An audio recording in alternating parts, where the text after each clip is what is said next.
I remember the exact moment I realized my husband was a stranger. It wasn't dramatic. There were no raised voices, no slammed doors. It was a Tuesday morning in late September, and Gordon was standing at the kitchen counter, methodically buttering his toast. The sunlight came through the window at that particular angle it only does in autumn, golden and slanted, and I watched dust motes dance in the beam between us.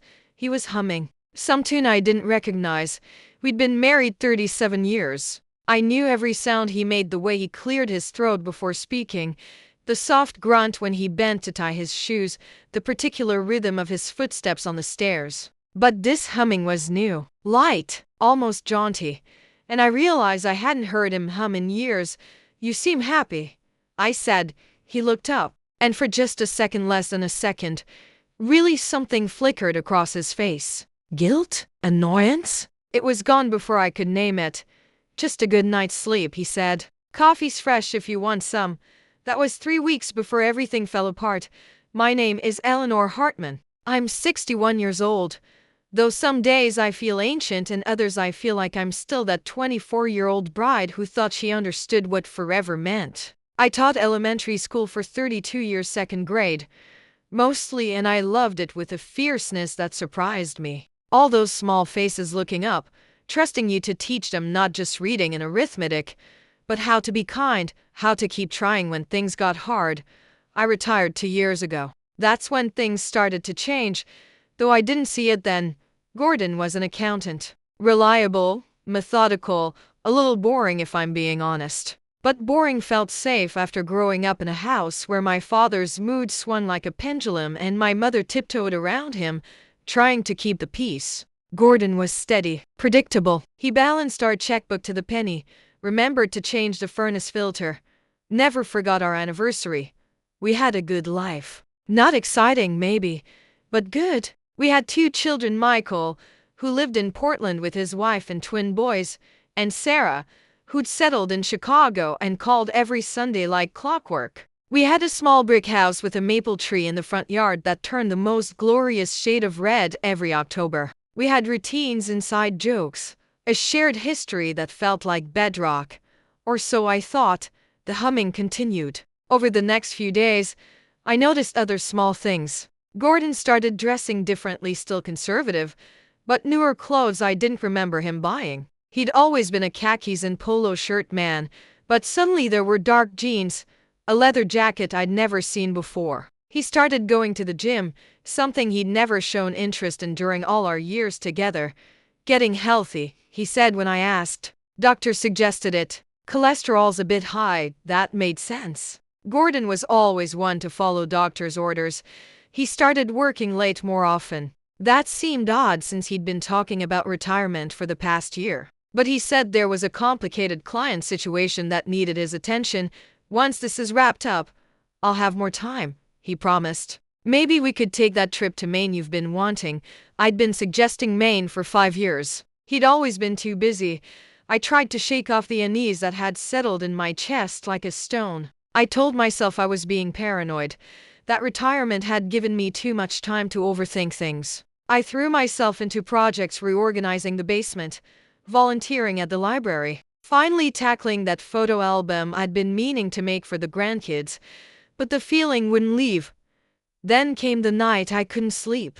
It was a Wednesday, around 2 in the morning. I'd gotten up to use the bathroom and noticed light coming from under Gordon's study door. That wasn't unusual. He often had trouble sleeping and would read or work on his computer.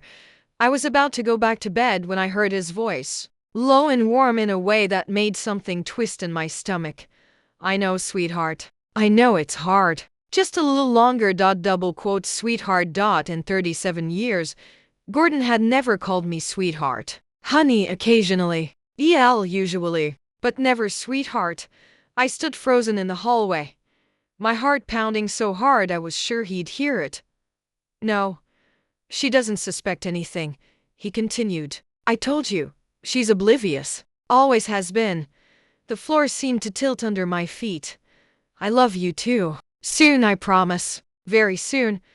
I don't remember walking back to the bedroom. I don't remember climbing into bed or lying there in the dark, staring at the ceiling while my mind raced. I just remember the cold. A bone-deep cold that had nothing to do with the temperature. When Gordon slipped back into bed an hour later, I pretended to be asleep. He settled in with a contented sigh, and within minutes his breathing had evened out into the rhythm of sleep.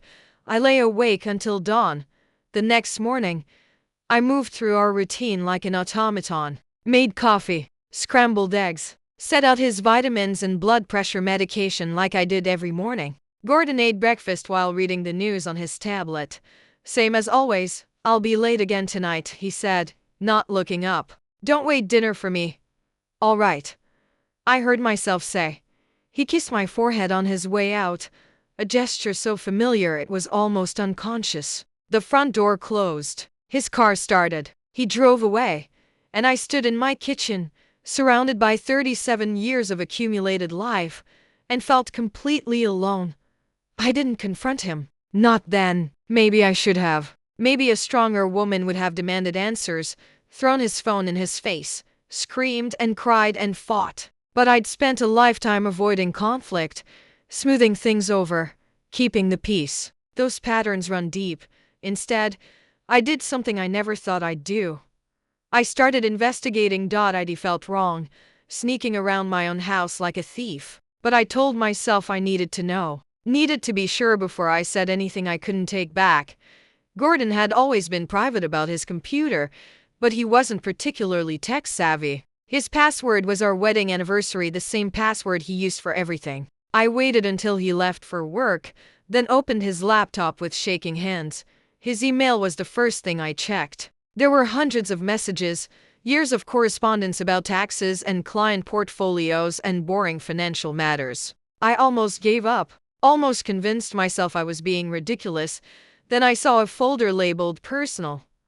Inside were messages to someone named Vivian Chen. The earliest ones were from 8 months ago. Gordon, it was lovely meeting you at the conference. I haven't had such a stimulating conversation in years. Perhaps we could continue it over coffee sometime? Vivian, I'd like that very much. There's a cafe near my office. The messages grew warmer, more frequent. By January, they were signing off with EXO. By March, there were references to meeting at hotels, to stolen afternoons, to how hard it was to be apart. You make me feel young again, Gordon had written. Like I have a whole second life ahead of me. You do, Vivian had replied. We both do. Once you're free. Once you're free. I sat back, staring at those words. My hands had gone numb. There were photos. Vivian was younger than me, mid-40s maybe. Elegant, with sleek black hair and the kind of confident smile that comes from knowing you're attractive. In one photo, she and Gordon were at a restaurant, leaning close together, his hand covering hers on the table. He looked happier than I'd seen him in years. In another, they were hiking somewhere beautiful, mountains in the background.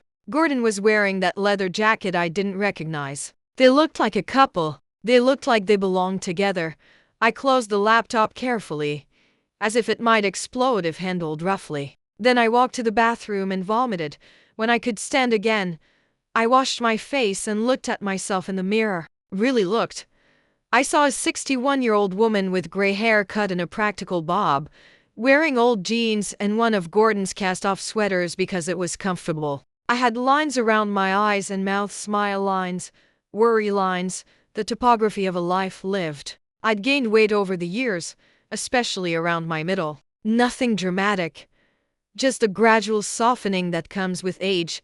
When had I become invisible? When had I stopped being a woman and become just furniture? I thought about all the times Gordon had looked past me. The way he'd stopped really seeing me, maybe years ago. How our conversations had become transactional, grocery lists and bill payments, and whose turn it was to call the plumber. When had we stopped talking about ideas, about dreams, about anything that mattered? When had we stopped being us? The affair was devastating enough. But as I dug deeper over the following days, I discovered something worse. Gordon was planning to leave me. Not just emotionally, he was leaving. And he was taking everything with him. I found the paperwork hidden in his filing cabinet at the office. I'd told him I was meeting my friend Patricia for lunch, but instead I drove to his workplace. The building was mostly empty Saturday afternoon, and I still had the spare key to his office from years ago when I'd bring him forgotten lunches. The files were in a locked drawer. But Gordon had never been creative about security. The key was in the pencil cup, same place he'd always kept it. There were documents from a lawyer, divorce papers, still unsigned but ready to file, a financial analysis of our assets. And here's where my blood ran cold. A separate document outlining how he'd been systematically moving our money. Our attorney tells them is fair. I thought I might be sick again. Instead, something hardened inside me. Something cold and clear and determined. Gordon thought I was oblivious, financially illiterate, too trusting, too passive, too old to fight back. He was about to learn how wrong he was. I carefully returned everything to exactly where I'd found it. I drove home, made myself a cup of tea, and sat at the kitchen table with a notebook. Then I started planning. The first thing I did was call my cousin Rita. She was a lawyer, family law, ironically enough practicing in Boston. We'd been close growing up but had drifted apart over the years. I told her everything. Eleanor, she said, her voice tight with anger. This is financial abuse. You know that, right? I'm starting to, I said. How much time do we have? I'd seen dates on some of the documents. I think he's planning to file in about 2 months. Early December. Okay, here's what you need to do for the next week. Rita talked me through it. I needed documentation, evidence, financial records, emails, proof of the assets he'd moved. I needed my own lawyer. Rita gave me 3 names of attorneys in my area who specialized in complex divorces. I needed to protect myself.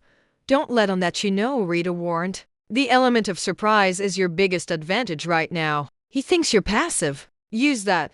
So I did. I became the perfect oblivious wife. I smiled when Gordon came home late. I didn't comment on the new clothes or the extra attention to his appearance. When he said he needed to work on Saturday again, I cheerfully told him I'd have dinner ready whenever he got home. And while he was out, presumably with Vivian, I was in his office, photographing documents, creating a digital trail of evidence, tracking down account numbers and statements.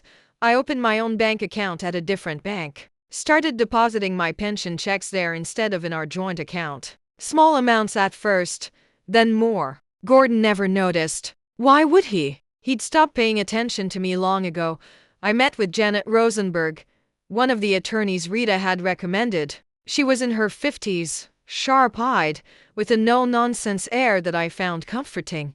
Your husband made a mistake, she said after reviewing the documents I'd brought. He's been so focused on moving assets that he left a clear paper trail. And he underestimated you. Everyone does, I said. It came out more bitter than I intended. Janet looked at me over her reading glasses. Eleanor, I've been doing this for 26 years. The wives who surprise me most are the ones everyone underestimates. The teachers, the librarians, the women who spend decades putting everyone else first. When they finally get angry, truly angry, they're unstoppable. I don't feel unstoppable. I feel scared. Good. Scared means you'll be careful. But I see something else in you too. She tapped the stack of documents I'd compiled. This took intelligence, planning, and courage. Those are going to serve you well. Over the next few weeks, I became someone I barely recognized. I opened credit cards in my own name. Gordon had always handled our credit, and I'd never had one myself. I gathered documentation on every asset we owned. I wrote down everything I could remember about Gordon's business dealings, client names, account numbers mentioned in passing over the years. I started going through boxes in the basement, attic, storage, old tax returns, investment statements. I made copies of everything and stored them at Rita's house in Boston, mailing them in small batches so Gordon wouldn't notice any large packages. I contacted Michael and Sarah. That was the hardest part. Mom, are you sure? Sarah asked. She sounded stunned. Dad's having an affair? I'm sure, honey, but he's Dad. He's so boring. Apparently not as boring as I thought. There was a long silence. Then, what are you going to do? I'm going to make sure I'm protected. Financially, legally. I need you both to know what's happening in case things get ugly. We're on your side, Mom, Michael said fiercely. He'd always been protective of me. Whatever you need, I asked them not to say anything to Gordon yet. They agreed, though I could hear the anger in their voices. My children, middle-aged themselves now, still wanted to protect their mother. Gordon continued his double life, oblivious to the fact that I was building a case against him. He'd come home smelling of perfume, not Vivian's. He was smart enough to shower, but I'd notice his clothes in a hamper, the restaurant receipts in his pockets. Evidence I carefully documented. One night in early November, about a month after I'd first discovered the affair, Gordon came home earlier than expected. I was in his office, photographing some documents I'd found in a new folder. I heard his car in the driveway and my heart stopped. I carefully returned everything, shut down his computer, and slipped out of the office. By the time his key turned in the lock, I was in the kitchen, pulling a casserole out of the oven as if I'd been there all along. "That smells good," he said, actually sounding pleased. "Your favorite? Chicken and rice." He came up behind me and wrapped his arms around my waist. I stiffened. I couldn't help it, but he didn't seem to notice. "You know what, El? You're a good woman. I don't tell you that enough." The words should have felt like a knife. Instead, they felt like nothing. I'd moved past hurt into something colder, more surgical. "Thank you," I said evenly. That weekend, Gordon told me he needed to go to a conference in Philadelphia. "Just 3 days," he said. "Back Monday evening." "What kind of conference?" "Accounting stuff. New tax codes." "Boring." "I see." He kissed me goodbye Friday morning. Told me to have a nice weekend. Said he'd call. He didn't call. Of course he didn't. He was with Vivian at some boutique hotel, probably, holding her hand over candlelit dinners, imagining their future together. While he was gone, I made my move. Janet had prepared everything. We'd been waiting for the right moment, and this was it. On Monday morning, I went to the bank with Janet beside me. "Mrs. Hartman," the manager said nervously. "This is unusual but legal," Janet said crisply. "My client is entitled to access the joint accounts and to withdraw up to half of the funds. We're simply exercising that right." I'd never seen that much money in my life. It wasn't half of everything. Gordon had moved too much for that, but it was substantial. Enough to protect me. Enough to fight with. We transferred it to my new account. Secured it. Then we drove to the house. I packed quickly but thoroughly. Clothes, important documents, photograph albums, my grandmother's china. The things that were mine. The things that mattered. I left his things untouched. On the kitchen table, I left a single envelope. Inside was a letter. "Gordon, by the time you read this, I'll be gone. You should know that I'm aware of everything, the affair, the financial manipulation, your plans to leave me with virtually nothing after 37 years of marriage. You thought I was oblivious, foolish, too trusting to notice what you were doing. You were wrong. You'll be hearing from my attorney. I have copies of everything: emails, financial documents, photographs, your lawyer's memos." Yes, I found those too. Turns out I'm not as financially illiterate as you assumed. I want you to think about something. All those years I taught second graders, do you know what the most important lesson was? Actions have consequences. Every child learns that eventually. You're about to learn it too. I don't hate you, Gordon. That might be worse. I just don't feel much of anything anymore. You killed what we had so slowly, so carefully, that I didn't even notice until it was already gone. But I'm not going to let you steal my future along with my past. Eleanor spent that night at a hotel. Janet had advised it better to establish that I'd left, that I was serious, that this wasn't some emotional gesture I'd take back after a few days. My phone rang 17 times that evening. Gordon, of course. I didn't answer. Somewhere around the 8th call, the voicemails started. "EL, what the hell is going on? The bank called me." "What did you do?" Then, an hour later, "Eleanor, this is crazy. Come home so we can talk about this like adults. Then, you can't just take money out of our accounts. That's theft."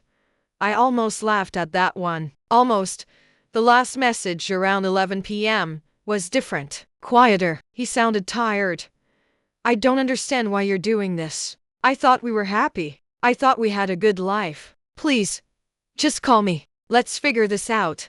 He actually believed it, I realized. He'd compartmentalized so thoroughly that he'd convinced himself our marriage was fine, that I was content, that his affair and his financial scheming existed in some separate reality that didn't touch what we had. The cognitive dissonance would have been fascinating if it weren't so devastating. The divorce wasn't clean. Gordon fought me every step of the way. He hired an expensive attorney using our money, ironically enough, and tried to paint me as unstable, emotionally manipulative. He claimed I'd stolen from our joint accounts, that I'd violated his privacy by accessing his computer and files. Let him try, Janet said grimly. We have evidence of systematic financial abuse, and his affair partner is about to become very relevant to this case. The affair, it turned out, was worse than I'd thought. Or better, depending on your perspective. Vivian Chen wasn't just a woman Gordon had met at a conference. She was a client, a wealthy client whose taxes he'd been doing for 3 years. The relationship had started 2 years ago, not 8 months. The emails I'd found were from a new account. The original correspondence had been carefully deleted. But Gordon had forgotten about his work computer. The IT department at his firm had backups of everything. We subpoenaed them. The emails told a story. Gordon hadn't just been having an affair, he'd been preparing to start over. With Vivian. With her money. She owned a consulting firm, had significant assets. Gordon had been helping her optimize her finances while systematically dismantling ours. He was going to retire early, Janet explained. Live off her money while his assets, the ones he'd hidden from you, continued to grow. Then, in a few years, he'd have had his freedom and his fortune. And you'd have had almost nothing. It was so calculated, so cold. This was the man who'd held my hand when our children were born, who'd cried at his father's funeral, who'd promised me forever. The trial, yes. It went to trial, lasted 3 days. I had to sit there and listen to Gordon's lawyer try to destroy me. Wasn't it true that I'd been depressed since retirement? Wasn't it true that I'd become distant, disconnected from the marriage? Wasn't it true that I'd let myself go, stop trying to be attractive to my husband? I wanted to scream. Instead, I sat quietly, hands folded, and let them talk. Let them make me into a villain for aging, for being human, for not noticing my husband was stealing my future. Then Janet stood up. She presented the evidence. All of it. The emails, the financial documents, the lawyer's memo that talked about my limited financial literacy. She called witnesses Gordon's colleagues who'd seen him with Vivian, a waiter from the restaurant they frequented, the hotel staff who'd checked them in multiple times. She showed the judge exactly how Gordon had manipulated our assets, how he'd forged my signature on documents. Yes, forged it. We'd proven that through analysis. How he'd lied about the house refinancing, how every move had been designed to leave me vulnerable. And then she called Vivian Chen to the stand. I'll never forget the look on Gordon's face when Vivian walked in. She was beautiful, poised, wearing an elegant suit that probably cost more than my car. She also looked terrified. Miss Chen, Janet said pleasantly, can you describe the nature of your relationship with Gordon Hartman? Vivian's attorney she'd brought one whispered something to her. She nodded. We were romantically involved, she said, voice barely above a whisper. And did Mr. Hartman tell you he was married? A pause. Not at first. The courtroom went very quiet. When did you learn he was married, Miss Chen? About a year ago. And what did Mr. Hartman tell you about his marriage? He said it was over, that he and his wife hadn't been happy for years, that they were basically roommates at that point. Did he mention he was planning to divorce his wife? Yes, he said he was waiting for the right time, that she was emotionally fragile and he was worried about her. I almost laughed. Emotionally fragile. Gordon had never worried about my emotions in his life, Miss Chen. Did Mr. Hartman discuss his financial situation with you? Here, Vivian looked uncomfortable. Yes. And what did he tell you? He said his wife had expensive tastes, that she'd spent her savings on frivolous things, that he was trying to protect what they'd built so his children would have an inheritance. The lies were breathtaking. I see. And did Mr. Hartman suggest ways you might help with his financial situation? Vivian's eyes widened. I don't, Miss Chen. We have records showing that you gave Mr. Hartman over $40,000 in the past 8 months. Loans, you called them. Did you expect to be repaid? The number stunned me. $40,000? He said it was temporary, Vivian said, tears forming now. He said once the divorce was settled, he'd pay me back. He said we'd start a life together, that he loved me. Did you believe him? A long pause. Then, quietly, I'm starting to think I was a fool. No further questions. Janet said. Gordon's lawyer tried to salvage things, but the damage was done. The judge, a woman in her 60s with sharp eyes, had seen everything. The ruling came 2 days later. Gordon got almost nothing, because he'd fraudulently manipulated our assets, because he'd forged documents, because he'd violated his fiduciary duty both as a spouse and as an accountant. The judge ruled that I was entitled to 70% of everything, not just our current assets, everything, including accounts he'd tried to hide. The house was awarded to me outright. Gordon would have to refinance his portion out of his share of other assets. The retirement accounts were divided in my favor. Even his pension would be partially mine. Mr. Hartman, the judge said, voice cold, you have violated not only your marriage vows but the law. You have committed fraud. You have forged documents. You have abused your position as a financial professional. I am recommending that the State Accounting Board review your license. Furthermore, I am awarding Mrs. Hartman her legal fees to be paid from your portion of the marital assets.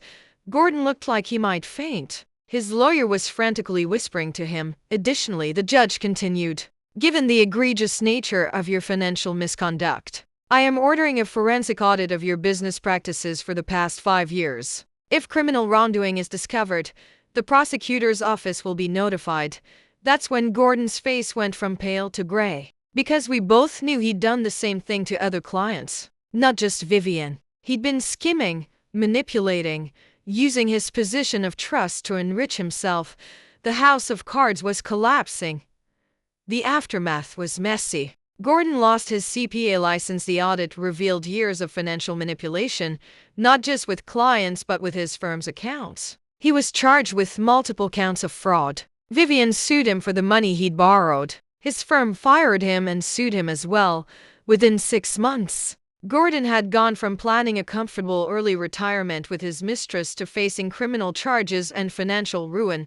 Karma, it turned out, had spectacular aim. I won't lie and say I felt sorry for him. I didn't. I felt nothing. The man I'd married had disappeared years ago, replaced by this stranger who'd been willing to destroy me for his own convenience. But I did feel sorry for our children. Michael and Sarah had to watch their father fall apart, had to reconcile the dad they'd known with the man he'd become. Sarah didn't speak to Gordon for over a year. Michael tried to maintain a relationship, but it was strained, awkward, full of unspoken disappointment. How did you not see it? Sarah asked me one evening. We were sitting in my kitchen now, in my house drinking wine. How did you not know what he was doing? I'd thought about that question a lot. I trusted him.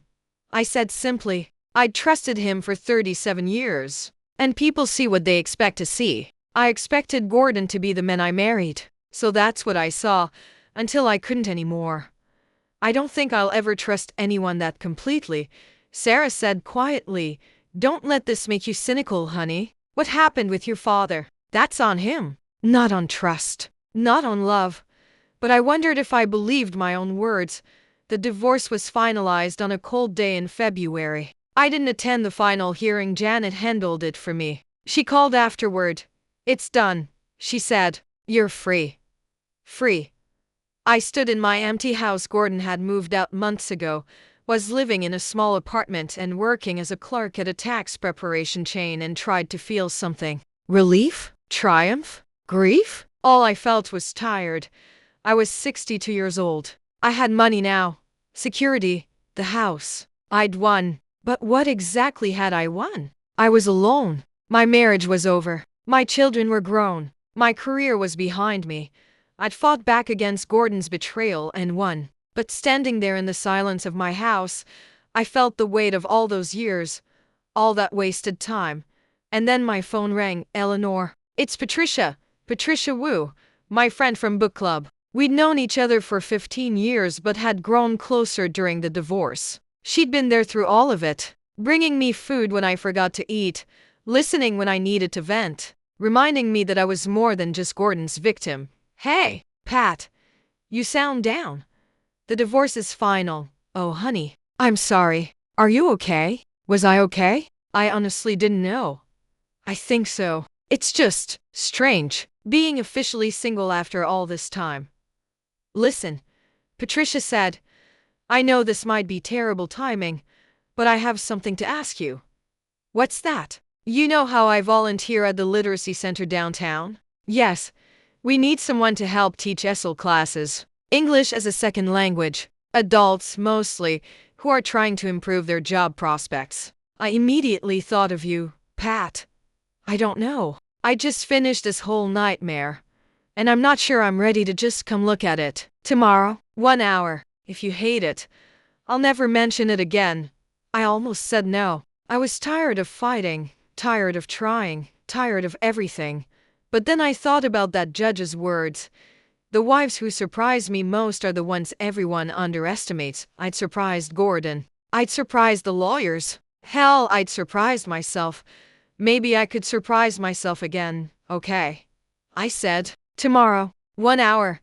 The literacy center was in an old building downtown, the kind of place that had been repurposed a dozen times. The hallways smelled like old books and coffee, and there were colorful posters on every wall advertising classes, conversation groups, citizenship help. Patricia led me to a classroom where about 15 people sat around tables, men and women ranging from their 20s to their 70s, from a dozen different countries. They were working on vocabulary exercises, helping each other, laughing at mistakes. This is Eleanor, Patricia announced. She taught second grade for 32 years. Eleanor, this is our intermediate English class. A woman from Ethiopia stood up. You taught children? That must take much patience. It did, I said. But it was rewarding. Maybe you teach us? She asked hopefully. Our teacher, Maria, she is sick today. I looked at Patricia, who shrugged innocently. She'd set me up. I don't really have a lesson planned. Please? A young man from Syria said. We practice conversation. You talk. We listen and respond. Just talk. So I did.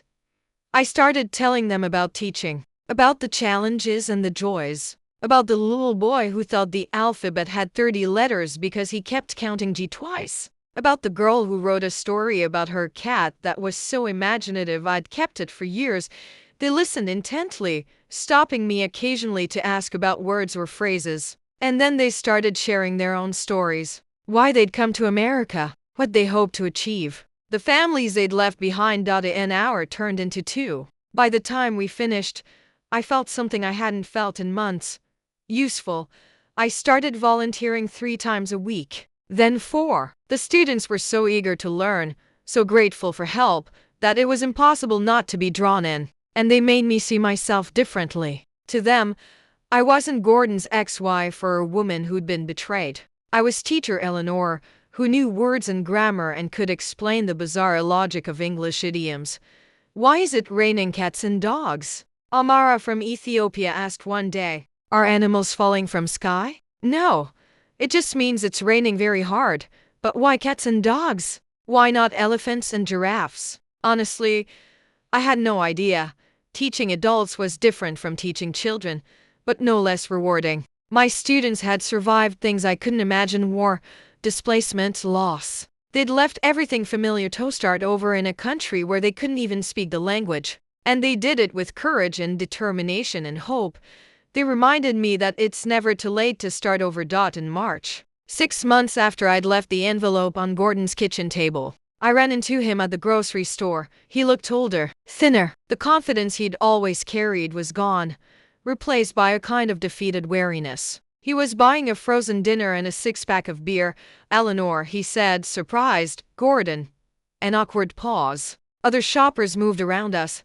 You look good, he said. Different. I had changed. I'd cut my hair shorter, started wearing brighter colors, lost some weight not from trying, just from being busy and engaged with life. I'd started going to yoga with Patricia. I'd traveled to Boston to visit Rita and her family. I was building a new life. Thank you. I hear you're teaching again. At the literacy center, small town. People talk. I am. I enjoy it.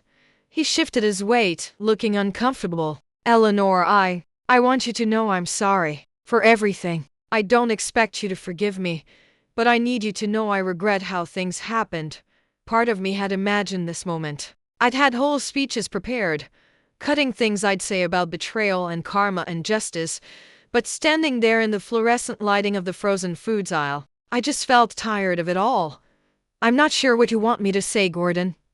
Nothing. I don't want anything. I lost everything, Yel. My license, my reputation, my family. Vivian won't even take my calls. I'm working retail and living in a studio apartment. Everything I built is gone. You destroyed it, I said quietly. Not me, you. I know.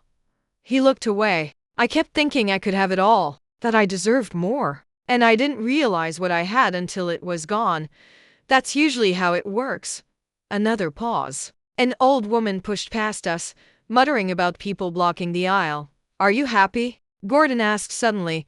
The question surprised me. Was I happy? I'm okay, I said. Better than I was. Building something new. Good. That's good. We stood there for another moment. Two people who'd spent 37 years together, now strangers in a grocery store. I should go, I said finally. Yeah, me too. I walked away, didn't look back, and I realized as I loaded my groceries into my car that I felt nothing for Gordon anymore. Not anger, not sadness, not even pity. He'd become just someone I used to know, the person I'd been when I married him. That eager 24-year-old who thought love was enough was gone. The person I'd been during our marriage, comfortable, complacent, maybe a little lost, was gone too. I was someone new now, someone I was still discovering. That summer, I did something I'd never done before. I traveled alone, took a trip to Ireland, something I'd always wanted to do but Gordon had never been interested in. I stayed in small bed and breakfasts, hiked along the cliffs of Moher, visited ancient ruins, drank Guinness in pubs while listening to traditional music. I met other travelers, other solo adventurers, mostly women around my age who'd also decided life was too short to wait for permission to live it. We'd swap stories over dinner: divorces, widowhood, adult children, new beginnings. My husband died 3 years ago, a woman named Jean told me one evening. We were in a pub in Galway, rain pattering against the windows. Cancer. And I spent a year thinking my life was over. Then one day I woke up and realized I'm 67 years old. I could have 20 more years. What am I going to do with them? Sit in my house feeling sorry for myself? What did you decide? I asked. To live. Really live. Travel. Try things. Make new friends. Hell, I even went on a few dates, though that's a mixed bag at our age. She laughed. But the point is, I get to decide. Nobody else. Just me. Just me. I came home from Ireland with a new perspective. I'd spent so much of my life defining myself through other people: daughter, wife, mother, teacher. All relationships, all roles. Who was I without them? I was Eleanor Hartman, 62 years old, survivor, fighter, woman who'd looked at her husband's betrayal and refused to be destroyed by it. I was still figuring out the rest. Back home, I threw myself into the literacy center. Started organizing cultural events, potlucks where students could share food from their countries, conversation groups, field trips to local museums. The center's director, a kind woman named Teresa, offered me a part-time paid position. You've basically been doing the job anyway, she said. We have some grant money. It's not much, but I'll take it, I said immediately. Having a purpose again, a real purpose. Not just filling time made everything else fall into place. I reconnected with old friends I'd neglected during my marriage, joined a book club, started taking piano lessons, something I'd wanted to do since childhood. My children saw the change in me. Michael visited in October with his family. Mom, he said, watching me play with his boys in the backyard. You seem, I don't know, lighter. I feel lighter, I admitted. Like I was carrying something heavy for years and finally put it down. I'm proud of you. You know that, right? The way you handled everything with Dad. You were amazing. I was terrified. You didn't show it. You were strong. You fought back. You won. I thought about that word, won. Had I won? Gordon had lost everything: career, money, family, reputation. His punishment had been severe. But I'd lost things too. Years, trust, a certain innocent belief that if you loved someone and were good to them, they'd be good to you. But I'd gained something else. Something harder to quantify but infinitely more valuable. I'd gained myself. One evening in late November, almost exactly a year after I'd discovered Gordon's betrayal, I was sitting in my living room with a cup of tea and a book. The house was quiet. I was alone, and I realized I was okay with that, more than okay. I was content. My phone buzzed. A text from one of my students, Amara. Teacher Eleanor, I have news. I passed my citizenship test. I am American now. Thank you for helping me study. You changed my life. I smiled, feeling tears prick my eyes. The good kind this time. Congratulations. I'm so proud of you. You did all the hard work. I just helped a little. And oh, you helped a lot. You believed in me when I did not believe in myself. That is biggest gift. I set down my phone and looked around my living room. Our living room, it had been Gordon's and mine. Now it was just mine. I'd redecorated new curtains, rearranged furniture, different art on the walls, making it my space. On the mantel was a photo from Ireland. Me standing on a cliff overlooking the ocean, wind whipping my hair, grinning like an idiot. Next to it, a picture of my ESL class, all of us crowded together, holding signs with words they'd learned. Next to that, my grandchildren visited last summer. My life wasn't perfect. It wasn't what I'd planned, but it was mine. Gordon had tried to steal my future, tried to leave me in darkness, financially and emotionally broken. He'd failed. His punishment: losing his career, his reputation, his freedom, facing criminal charges and social exile, had been severe. But I'd learned something important. The best revenge isn't about the other person's suffering. It's about your own success, your own happiness, your own refusal to let them define you.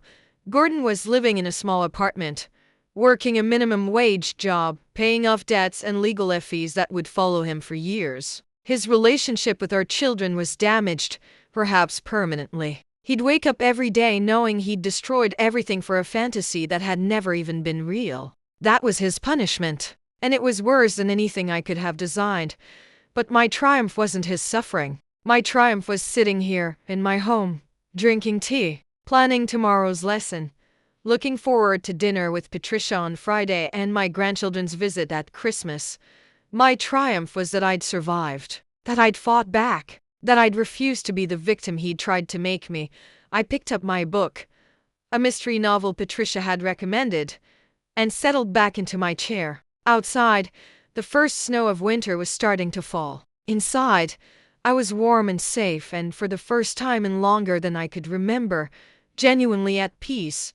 37 years with Gordon hadn't been wasted. I decided. They'd taught me what I wanted and, more importantly, what I wouldn't tolerate. They'd given me 2 wonderful children and 4 beautiful grandchildren. They'd taught me that I was stronger than I'd ever imagined. And when Gordon had tried to break me, I discovered something he'd never understood. I didn't need him to be whole. I never had.